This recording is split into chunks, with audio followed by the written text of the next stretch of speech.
morning and welcome to Grand Bahama Today. I'm your host, Fred Stirrup. This program focuses on Grand Bahama, the second most important island in the Bahamas, its highlight and its challenges. I'm delighted to have with me as my special guest, Mr. James Carey, the Grand Bahama Chamber of Commerce President. Mr. Carey, good evening, sir. Fred, thank you for having me. It's really good to be with you on this occasion. It's wonderful to have you. Let's talk about the Grand Bahama Chamber of Commerce. It is a storied entity, and I know that it's had like a fractured life because there was once a Freeport Chamber of Commerce, and then the Grand Bahama Chamber of Commerce came on stream. Let's talk to us about the entire history of the Chamber of Commerce in Grand Bahama. Okay, the Freeport Chamber of Commerce I know very little about, so I'm not going to venture down that path and embarrass myself talking things I don't know. But in 1981, a group of mainly Bahamians got together to form the Grand Bahama Chamber of Commerce. And I think previously, because the way Freeport was set up, they essentially ignored the rest of Grand Bahama because it was all about Freeport and its uniqueness and all the unique things that were happening here.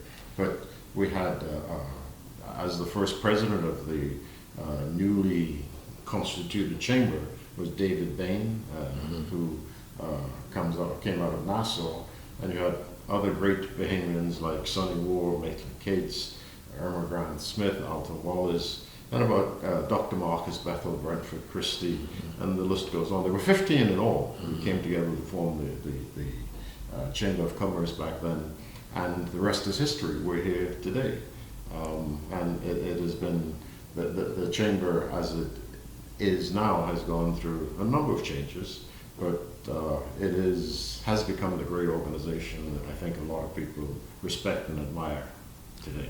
And the group, all of those who succeeded that first group ought to be congratulated because the idea of the Chamber of Commerce actually came into the island with that first group. It was called the Freeport Chamber of Commerce, and it was just so interesting and historic when it evolved into a group that encompasses all Grand Bahamians from High Rock to West End. Exactly. And what do people expect from the Grand Bahama Chamber of Commerce?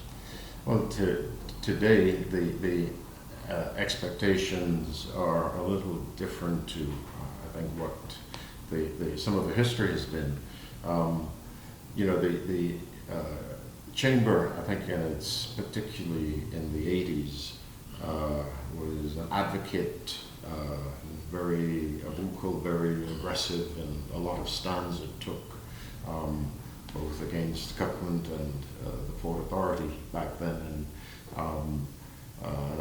I remember a lot of speaking engagements by the various presidents who had their positions and who took positions on a number of things and really spoke loudly about them. The Chamber has now evolved into an organization that is, although primarily focused on business and encourage the development of business and therefore the economy of Grand Bahama, also sees that it's important to play a role in the development of the community generally, and therefore we tend to reach out to our community because the community is an important part of the whole picture of Grand Bahama. Mm-hmm. And you know that in terms of the pillars of society, there's the executive branch, the legislature, and of course the judiciary, and the media is the fourth estate. Right. And I think very many people have come to expect the chambers of commerce of societies to play that important role. Do you feel that the chamber really has been playing that role in Grand Bahama through the years? Well, speaking for this chamber, certainly it is very much in that role right now. Mm-hmm. We are, in many ways, quietly pushing the envelope, pushing the agenda to make things happen because, we see the need to constantly grow and better our society. Mm-hmm. And the Chamber is exactly that. It is pushing it in every respect.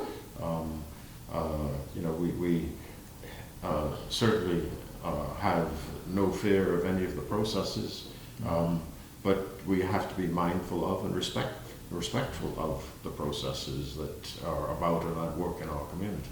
Yeah, indeed, the Chamber was once one of the prime faces of Grand Bahama. And we'll take this break, but when we come back, we'll talk about what you consider to be the core responsibilities of the Grand Bahama Chamber of Commerce and the Grand Bahamian Society. We'll take this break. We'll be back with Grand Bahama Today. I'm your host, Fred Sturr.